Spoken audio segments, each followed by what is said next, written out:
Well, hey, good morning, good afternoon, and good evening, and welcome to the How to Invest in Austin Real Estate podcast. I'm your host, Scott Carson, and we've got a great episode. And I thought one of the very first few episodes we have to have, if you live in Austin, Texas, is you got to understand the market. And I reached out when I decided to launch the show to my good buddy and friend I've known for over 20 years. Hard to believe that, and somebody who's got his thumb not only on the real estate market but also the mortgage market. And we go way back. Actually, we flipped our first house together. Yeah, Lost some money on that, but I've got Mr. Boyd Pops joining us here on the podcast. Boyd, how you doing this morning, buddy? I'm good, Scott. I'm good, Scott. Always good to see your face, man. Golly, I can't believe it's been 20 years. Yeah, you think about that. Well, we've known each other longer than that now. I think about it's like 24 years, I think, is when you walked into Verizon and Yeah, said, "Hey, you need some help with your finances," going yeah, back in the day. yeah. We got to know each other way back then, and you were like, not only do I need help, but I want to come do this stuff. Exactly, Boy, that exactly. sure took us in different career paths as we stepped into that, right? Yeah, but it was funny. We came back together. So Boyd started a mortgage company back in 2004. We worked in the kind of financial advice, and I went one way, and he went another. Boyd got his mortgage broker's license, or his loan officer's license, and met a couple investors, Bob Leonetti and Jamie Kayla, and started doing mortgages. And I get a phone call from Boyd, "Hey man, I'm going to a different event. I need some help." I was like, well, let's go grab lunch. And after I came home from lunch, I went and told my wife at the time, I was like, this is what I want to do. She's like, okay, go for it. And 2 weeks later, I was on a plane to the LAX Marriott for a Ron LeGrand seminar with you. Yeah, And we were flipping not flipping mortgage, but slinging mortgages at the time, right, Boyd? slinging mortgages and lots of them. Yeah, for investors all over the country. That was a lot of fun. Exactly, exactly. And we did that for a couple of years, and then everything hit the fan in 2001. I went the investing route, and you stayed in the mortgage business and then got your real estate license too. And you've been doing that, what, 17, 18 years now as both a mortgage broker and a real estate agent? Yes, yes. Yeah, that's right. I think it's 16 years now Wow. since I had my real estate license. And yeah, I got the mortgage license back in 2002. So I've been doing that for a little longer than that. But yeah, it's a blast. It's a blast not only getting to do, I love doing the real estate, but it's really cool helping people when you understand the financial side of things because it falls apart if you don't get that part right. Amen to that. That's so true with got to be able to pay for something Yeah, one way or another. And while we know that, especially, and like why this podcast is focused not just on real estate investors, if anybody that's looking to come in to invest or buy in Austin, Texas, especially if you're buying your primary residence, usually the biggest investment you're going to make. And and I know you deal with a lot of folks here and then look in the area, stuff like that. What's kind of unique to Austin that most maybe folks take for granted, especially they're moving to the area, Boyd, from someplace else? oh man. Well, I mean, I've been here in Austin since 1987, and so I've watched it change quite a bit.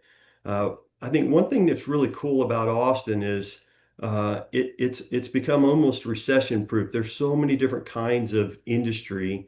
So years ago, the tech economy went in the toilet, and that kind of hurt Austin. But since then, you've watched other industries come in. It is truly a melting pot of so many different businesses, but also all different kinds of entertainment. If you like live entertainment, we've got a ton of it here. And if you like outdoor stuff, I mean, we're considered one of the healthiest places in the country.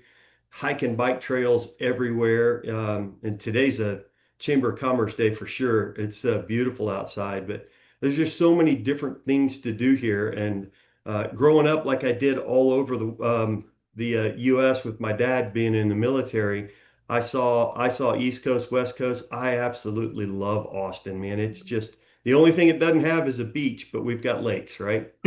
Yeah, yeah. And Austin is actually was it built on basically eight man-made lakes around the Colorado River for Right. the most part, and so it's yeah definitely got plenty of opportunity for water sports. You ain't got to go get any salt in your crack like I Right. growing up down in Corpus Christi where I'm from. But that's only 3 hours away if you like that too. Exact 2.5 if you drive like I do. But anyway, Oh Well, man. let's dive into some stuff here for folks that are looking to, yes, it's definitely we have our share of businesses that change over time, and definitely a lot of entertainment, sports like we've got F1 going on, South by Southwest, ACL, just to name some of the bigger ones that take place here every year. But what are you seeing in the market? Are we continuing to see growth? I've heard people talk about, oh, we're in a recession and the market's crashing here. What are you seeing right now with the market? It's kind of funny because you do hear that stuff quite a bit. And what I am seeing is prices are coming down just a little bit. But the kind of movement that we're seeing hasn't changed a whole lot. So the data doesn't support what a lot of people are saying with the sky is falling. We do have a little bit more inventory right now, but still the number of houses that are moving, it I mean it this place moves. Mhm. It's When you it when you talk about inventory, let's dive in that a little bit. If you've got okay. the numbers behind that. Usually it was, was it less than 30 days on the market? It was pretty average for a lot of times, and what's that at kind of now, or am I wrong? Yeah, that's kicking up a little bit, but stuff is indeed still moving. And when you talk about inventory, it's the number of houses that are actually listed out there versus how many sold in that given month. And from a percentage standpoint, it's changed a little bit. They say when you're down, Austin's usually around 4.5 months worth of inventory. Right now, we're sitting up closer to about 6.1, something like that. But that's not uncommon for this time of year. You've had the things go crazy in the summertime, and then people kind of calm down a little bit, but the listings are still out there, and you don't see that change really until December when people. I mean, it's funny to watch the curves of the data. It just people pull their stuff off the market. We're like, no, we're not doing this at Christmas time. But yeah, it's the number of properties that have sold year to date. We're only down about 1% Wow. from the numbers that we were doing as of through September of last year. So it's pretty much the same.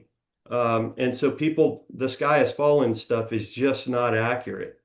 Now, Um, what do you see as far as is it's roughly still about the same median price level, and what's that number in Austin these days as far as So when you look at all of the prices out there, I mean, and I mean, from super expensive to really cheap. But last year we had a median price of about 281,000. This year it's down to about 275. okay? And I think some of that is, the interest rate impact. Uh, that's real, and it makes it tough. And to see the prices shoot up like we did years ago, right in the middle of COVID, it was nuts. And actually, I just pulled the data on it from the 2020 to 21. We had 172% increase in the number of properties sold. Uh, Wow. yeah, yeah. But it's, all and the year after that was 47%. So it was nuts there for a couple of years, and now it's dropped back off. It's usually 4 or 5% increase each year. But yeah, it's Austin is just moving. It's kind of a testament to, I mean, back in 2020, we had 23,000 was the average active listings. Today we're at 142,000. Wow. But the percentage of property selling it continues, I mean, to hold. Yep. So Austin's just flat out moving. I think it has helped a little bit that the prices have softened just a little bit. And I think every little movement that we see the Fed doing has that slight decrease in the interest rates, making it just a little bit more affordable. So you're starting to see some things loosen up just a little bit. So based on your numbers, what you just said, it's only about a 5% correction, which is kind of normal. We had such huge span, but like it's dropped 20, 30%. Now there's pockets and houses that Sure. have done that. Like our neighbor across the street, bought at the peak of the market. Now he was complaining that his based on values and stuff like that, it dropped about 50 grand. I said, well, you bought at the peak. You're going to be there for 7 years. You're not Right. losing anything, right? Right. Right. if you don't sell, you haven't lost anything. Hmm. Uh, Now, and we all see things like I've seen a lot of foreclosures increase in like the DFW market, the Harris County market, even San Antonio, but they still stay very low here in Central Texas. I mean, we see a little bit, but it's not near like what those other three, the other major markets of Texas is. Why do you think that is? Is it just people wanting to move to California East in a lot of cases? I do think I do think some of that is going on, and it's like I said, we're almost recession proof. So it's hard to say exactly why that is, but my gut says that it's because employment numbers are pretty darn good here in Austin. People are making money and they're paying their mortgages. Um, and we also saw with when prices shot up like they did, you saw some investors start to sell off a little bit. But you also saw with COVID, people moving all over the country because they weren't tied to an office anymore. They could do like we're doing right now and meet over Zoom. And so you watch this market really grow quite a bit, and a lot of those investment properties that investors said, yeah, I'm going to get out from underneath this. They sold to people that are living there who got in with low rates, and so we're in good shape here in Austin. Yeah, we were talking about a property that you looked at for me last week down in South Austin, where the markets have the numbers have kind of gone down because I was evaluating the sellers comps from January 1st, and I could agree with his comps, but when we looked at more comps that were local, closer, I think we had more accurate value on it at 400 to 450 versus the 500 to 525 that they were quoting in a lot of cases. What areas or maybe sort of what kind of price points do you see stuff that really is moving fast? Is it that sub 400,000 mark, or when you creep over that 400, you start seeing stuff that really drags on market? Definitely below 400, you're going to move. There's no question in Austin. I think that things still have a little bit of traction, even all the way up to about 500. Yeah. I think I was telling you about a house that I currently have on the market. It's under contract right now, but single story house, about 2,300 square feet, and we were right at 499 in a decent neighborhood. And one of the realtors that called and asked a few questions said, "Hey, what's it like having a unicorn?" And I said, "What do you mean?" She goes, "A house that actually gets some traction." And I know what she means. There's some other houses that I have out there that are a little bit higher on the price range. They're just going to move a little slower. I do think that it's a buyer's market right now, not necessarily because the numbers necessarily support it. It's just more about the frustration that people might have with their house sitting on the market and getting some days on the market. But I think days on the market right now are mostly being thrown out the window. That people aren't worried about that and looking at it saying, okay, what's wrong with that property? Because there's a lot that have some days on the market right now. I think part of that is due to the fact that people price inappropriately when they hit the market. And I tell people this all the time. It is so vitally important to price your property correctly. You go too high, you're going to sit there for a while. You go too low, and people are going to think, what's wrong with it? And so price it right, price it where it should be. And I think a lot of realtors make the mistake of either pricing it too high because they're looking at old data and they haven't brought it down quite enough, or they get pushed around a little bit by the seller that says, no, no, no, I got to sell it for this much money. And they're just shooting themselves in the foot. And it's not until that thing is brought down to where it should be, sometimes even lower than it should be before it gets traction. So, And by traction, it's being priced a little bit below market, so you kind of get people coming and taking a look at right. it in multiple offer situations in some cases, right? Right. Whereas if you'd have priced it where it should have been to begin with, you got people coming in at first week or two, it's just so important to get that price nailed just right. A property's going to sell for what it's going to sell for. It doesn't sell for what you want to sell it for. Beauty's in the eye of the beholder. So whoever's coming with the money, it's their eye and what they can afford. That's what sets the price. Sure. Now let's talk a little bit about the financing side, because you and I think we had this conversation maybe it was 6 months ago about everybody's complaining about a 6.5% interest rate or six and a third, and Yeah. we laugh like, oh, that was a really good rate back when we were doing Yeah. what we were doing back in the day. Yeah. And I'm like, people have been spoiled for the last few years with really low interest rates. But still, what's your feedback to people complaining about rates being where they're at right now?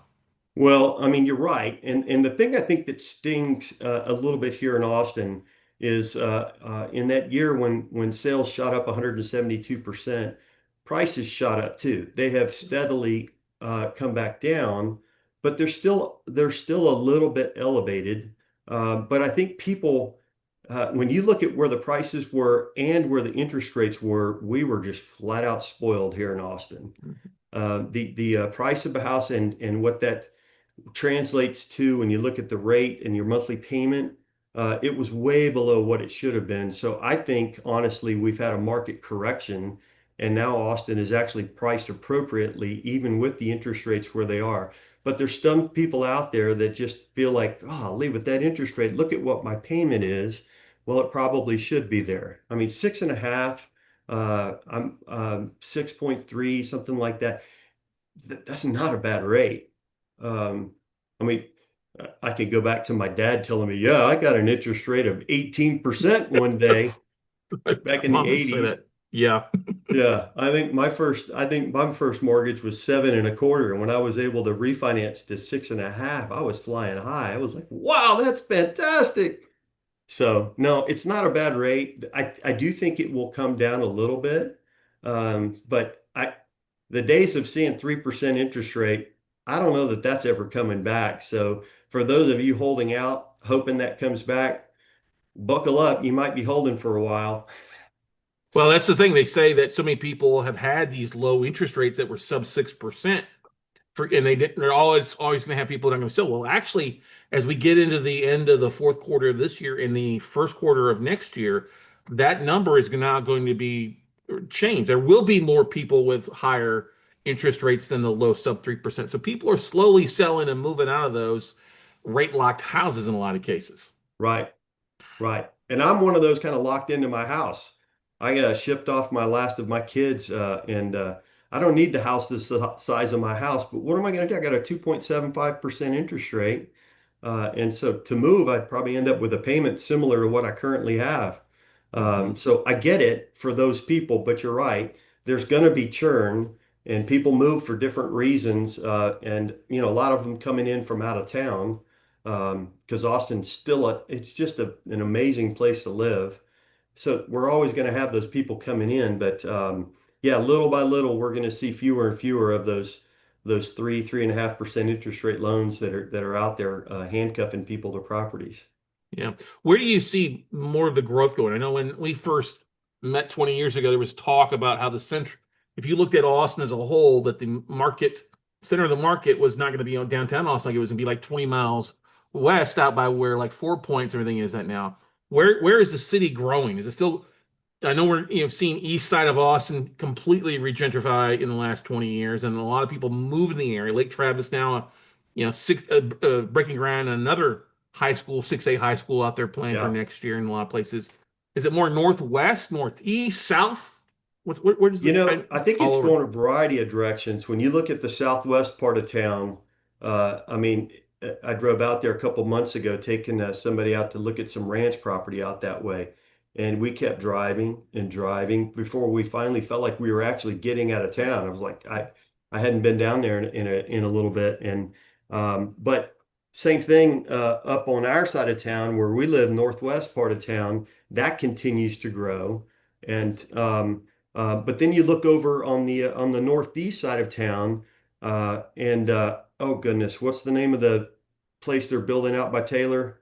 Uh, Oh yeah, the boring center and stuff like that with Elon Musk's thing, whatever the battery stuff. Yeah, is that what you're yeah, talking about? Yeah. it's just going nuts out there, Yeah. and has been even before they started building that.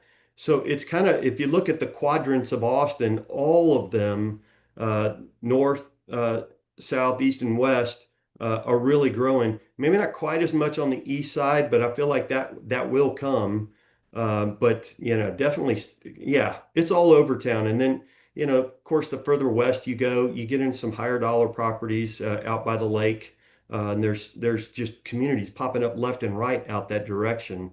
Some of them with acreage too. So as Austin ages a little bit, as the people that have come here, like me, get rid of their kids, they start looking at retirement years. Yeah, they're building those houses out that way. But yeah, it's really cool to watch Austin. But and you know what's funny is downtown continues to do its thing. I remember I might have been with you driving around, and we counted the number of cranes Yeah. downtown building high rise, and I want to say there was 26 of them on the skyline. Yeah. So even Central Austin is still doing its thing and growing. So it's the only place that I would say is not exploding with growth is going to be the southeast side of town. It's just not growing quite as fast as the other parts. Yeah. Why do you think that is? Because they took such a big hit in a lot of cases back in the, are you talking like at Del Valley areas, Right. Manor? I there's some less desirable neighborhoods on the southeast side of town. You've got the airport over there, and who wants to live next to the airport? But then there's also there's other towns that you can get into when you start getting out a little bit. And it's you got Bastrop and Buda, and I mean those places are kind of growing up a little bit. Yeah. Even San Marcos is growing if you get further down. But you get more into what used to be just southeast Austin. It's just not growing. There's a lot of industrial there, lower income type of housing that was there and still is.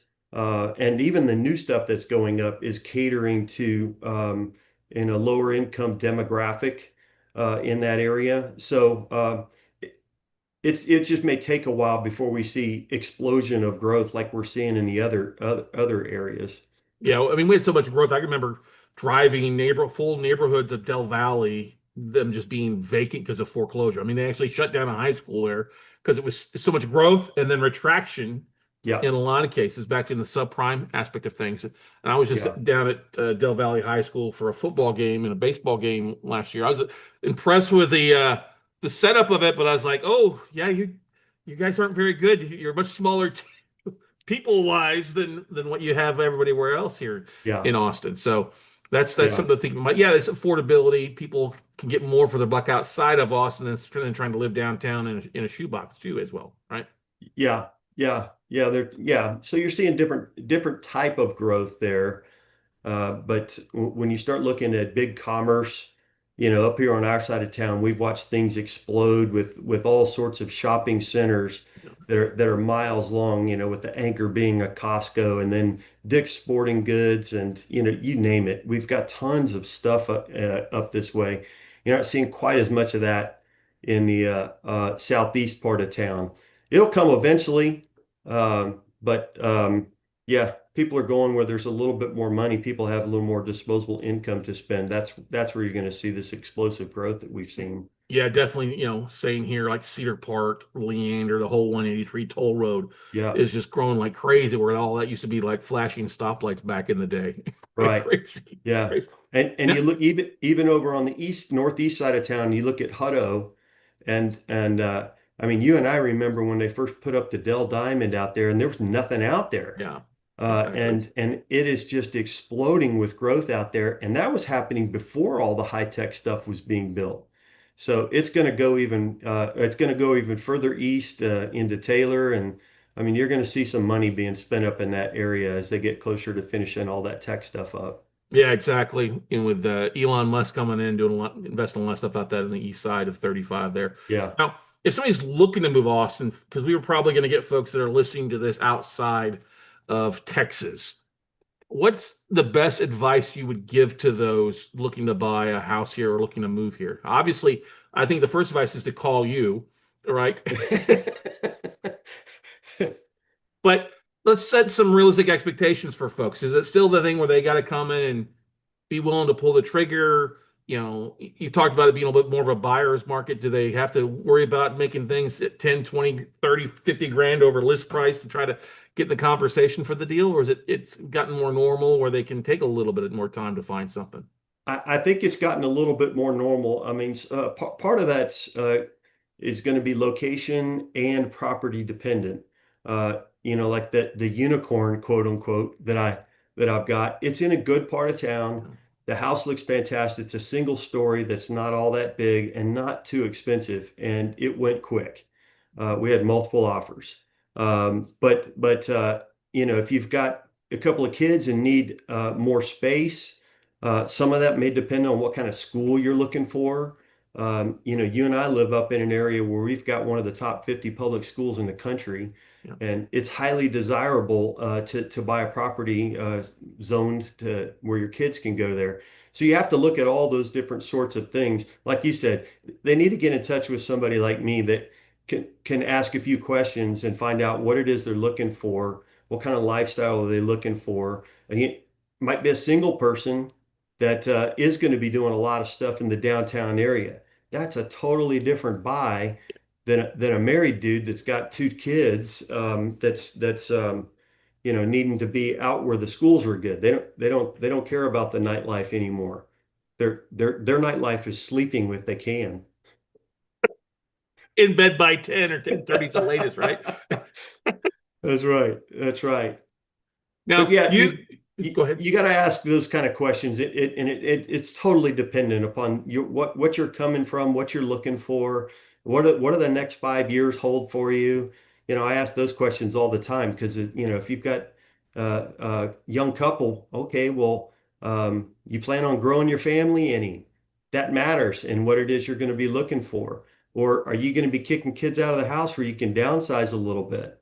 Actually, and I asked people this. I had a guy years ago that said, "Yeah, I want to get into a 15-year mortgage." And I said, "Wait a minute, don't you have kids going to college here in about 3, 4 years?" He said, "Yeah." And I said, "You sure you want that extra giant payment for a 15-year mortgage?" He hadn't really thought it through. I'm like, let's take a look at that kind of stuff and make sure not only does that the house fits what you're needing, location and size wise, but also that the financial side fits what you've got now and what you're going to need in the next, 4, 5, 6 years. Yeah, let's talk about that a little bit because you do both. That's the great thing I love about what you're doing is you approach things not only, hey, what, like you said, what kind of lifestyle you get, but also what's logical for you to afford mortgage wise. Whereas a lot of realtors, they talk about, it, but they're not in the weeds with that stuff on a day in, day out basis. Yeah. Yeah, I think that well, you and I have laughed about this before. I feel like I kind of have a little bit of an unfair advantage because I'm doing both, and I can make the two sides fit together very nicely. But it's more than just fitting together nicely. It's asking the kind of questions so that you end up with a mortgage that's not got you stressed out and waking up in the middle of the night, 3 years from now. And you and I've said this to you before. I don't want you to wake up tomorrow in your new house happy about what you've done. That's easy for me to do. I want you waking up 2, 3 years from now happy with the decisions that you've made because I've kind of helped walk you through and even educated you on what all this stuff means for you, not just now, but in the future. And make sure that you have the information you need to make decisions that best fit your family now and for the coming years. You don't have to make it fit somebody for 15 years because the average is going to be, 4, 5, 6 years they're moving to their next place. But hey, it better work for the next 4, 5, 6 years, that's for sure. Yeah, that's so true because things change. But the next 4 to 5 years, that's putting some roots down and stuff like that. That's not too much is going to change in the 12-month period, but definitely 4 or 5 years. And we've seen that definitely all the growth here on the north side of Austin. How Yeah, crazy it's been. Yeah. yeah. Yeah, you got to make sure that it fits. You and I, when you and I were working together, I remember this lady out on the West Coast. We helped put her into a mortgage, and but it was great for investors. Not so great just as a standard mortgage. And we told her, you have to do A, B, and C. This is how this mortgage is going to work for you. And she called like a year later and she had that New Jersey accent. I don't know if you remember, boy, this loan is horrible. Yeah. You're not supposed to be in it for more than a year, is what you wanted to do. We tried to Well, I talk her asked her out a of few it. questions and she wasn't doing the sorts of things that I kind of coached her on doing. Hmm. So, yeah, you got to make sure that you get into the right mortgage for you. Now, do you do anything to let is a little bit of a competitive advantage? I know being both, but do you offer folks that, hey, if you come and and buy your house with me. We'll give you a bit on the rate, or vice versa. So technically, I don't do that. Um, Why? but I'll say this too. Um, for a lot of mortgage brokers out there, they're paid by the lender. Yeah. So I broker loans to different lenders, and I'm paid by these different lenders. But years ago, when they first opened that up after the mortgage meltdown, I sat down with loan officers that I had at that time, and we looked at, okay, they're changing the way we're allowed to get paid, so we set our pay, and I haven't changed it. And I would say that what I set my pay up for in mortgages is probably about 60 to 75% of what a lot of guys out there are charging. Yeah. The other side of it is I don't have to set it at this exorbitant amount because I am getting paid for both the real estate and the mortgage side. So I don't have to make a killing to put food on the table on one or the other. I'm doing both, and so I make decent money, and I've had conversations with my loan officer over the years, and it, we get paid fairly for what we do. And in the end, it works out great for me because they're getting a cheaper rate for less money just because I'm also doing the real estate. But no, I'm not going to say, hey, I'll give you this much if you do this business with me. I do. I've been doing it for years, and the guys that put something up on the table and then come back and say, well, man, I could do it for a little bit less. No, I put my best foot forward up front. I'll show Well, you what I'm going to do, and it's probably going to be better than the other guy, even after he makes some adjustments. Well, and that's also too is that you have such a great business and a great name, and your business is primarily referrals, which a lot of, and you're still in the business. How many realtors or loan officers have gotten out of the business in the last 12, 24, 36 months because of the changes, Yeah, right, Boyd? yeah, yeah, and that's super important. Like I said, that going back to that, I want you waking up 3 years from now. One of the biggest parts of that for me is if you wake up 3 years from now unhappy about the choices that you made, and I could have done something about it or helped you with it, you're probably not sending any more referrals my way. And that's just I want to work hard helping people, not work hard finding people to help, if So that makes true. sense. Totally makes sense. That Boydism, the Popsism definitely makes sense there. Now, Oh are man. you doing mortgage refinances, mortgages for folks all across the state of Texas and then in any other states as well, No, or just just stick? in Texas. Yeah, Same thing with real estate. I've got a good referral network. yeah, If you need a mortgage in one of the other states, we can track somebody down that's going to do it right. But no, just doing here in the state of Texas. Not a ton of refinances going on right now, although I do have one I'm doing. It probably is going to close tomorrow or the next day. So uh, yeah, yeah, you see them out there, but mostly it's purchase stuff right now.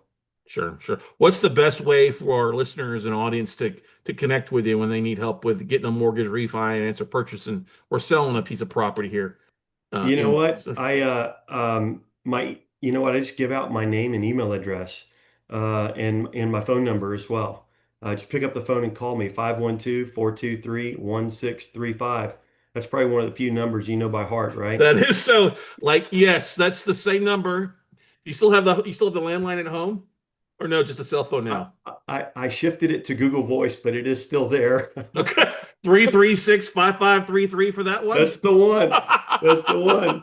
Well, see, you guys don't do it, but Boyd and I traveled the country for like 3, 4 years where every other weekend we were on a different plane. Yeah. And we've been in great places and then we've been in rough places scared to hell Oh to my get gosh. as well. Oh my gosh, we walked through. Remember that time we walked through DC, guys? You have no idea how happy I was to have Big Boy Scott with me because I thought I might die tonight. We were in a rough part of town. That was first of all, we were coming because we were riding a subway in DC from the airport to go to the hotel. We were told to get off at the Pentagon at one of the spots there. First of all, Yeah. everybody's so depressed in DC. They just looked like they hated life. And you and I are both sitting there giggling and laughing. And then we get off at the Pentagon, the wrong stop, and have to Oh, walk a mile to the hotel at night through dragging our some rough suitcases. crowds. And then it started raining on us too. So Oh man. Oh, yeah. It didn't look that far on the map, right? no, Google Maps it wasn't nearly as good back then. no, it wasn't. A question I meant to ask Ray too. What are some concerns people have to think about when buying real estate? And I know Austin's got a little bit different, but what are some of the big things when you're buying property here? You're dealing with foundations, stuff shifting. What are some things, maybe two or three things that people should watch out for when So they're we, looking at we buying? don't really have foundation issues in a large portion of Austin. You get out west of I-35 here in Austin, and most of us are sitting on top of limestone or Stone, right? rock.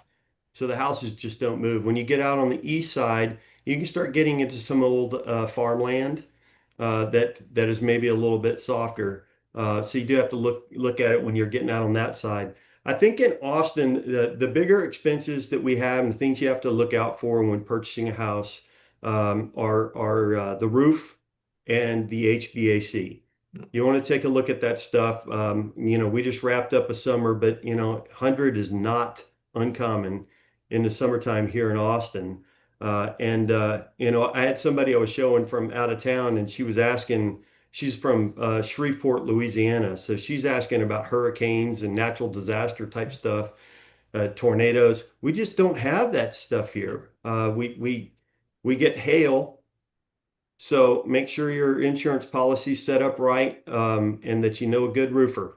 Because we'll get hail roll through here, and every once in a while we get some winds, but yeah, it's mostly just hail and we got some heat. So you got to worry about, and those are the two of the bigger expenses you're ever going to have on a roof here in Austin I mean, on a house in Austin is roof and AC.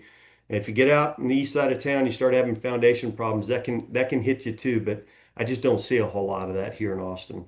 Yeah, I agree to that. It's going to keep it definitely AC, and we're going to actually have your roofer on here as well. He was Yeah. able to get me, yeah, a couple bids back quick on that one. We talked about our own one here, so we're looking forward to have John here in the next week or two on to talk about roofing in Central Texas, what to look for, because he's got such a great way of pulling in bids remotely and giving you some accurate, three different opportunities or three options for you. So we're looking forward to that as well. Yeah, he's been good to not just me, but to everybody I've referred his way over the years, and actually helped one of our Yep. common buddies over Mhm. in Round Rock about 3 or 4 months ago. With the roof was kind of shot, and he got out there quickly and put one on for us at a reasonable price. So, yeah, those are the only things you really have to worry about in Austin is the roof and the HVAC. The rest of it, they're smaller expenses. Yeah, exactly. I mean, it's just kind of normal, but. Once again, Boyd, I want to say thank you for coming on here. And your email address, which hasn't changed in years, for those out there looking to connect, it's Boyd Pops, Boyd Pops at gmail.com. And the best number when you want to reach out to him, text him, give him a phone call is 512-423-1635. We'll put both of those in the description for you guys to take advantage of that. And any other things you want to leave folks with there, Boyd, before we let you go for the day? Because I know you've got stuff to do. Man, if you're thinking about making a trip to Austin, this is a perfect time of year. We got Chamber of Commerce days. It is so beautiful right now. In fact, I had somebody call me earlier on one of my listings. We're just out walking around because the weather's so beautiful. Want to know about your listing? It's gorgeous here. Austin's a great place. But yeah, if you need some help, real estate or mortgage or both, uh, happy to talk to you. If you're an investor, I'm well versed in what investors are looking for. Actually, my real estate office, we do property management. I don't get into that side of it a whole lot, but we've got about 350 properties that we're managing right now. But yeah, Scott and I did a lot of traveling the country, learning about real estate investing. So if you're an investor, I can talk that language with you too. Exactly. Sure can. That's why we have you on here on how to invest in Austin real estate. So, Boyd, once again, thank you so much for coming on and being a Thanks for having me, valuable Scott. resource. And those, like I said, he means it, guys. Reach out to them, guys and gals out there. If you're looking to make the University of Texas home your home, then definitely reach out to them as well, or reach out to us here, and we're glad to refer them out there. So go out, take some action, everybody, and we'll see you at the top.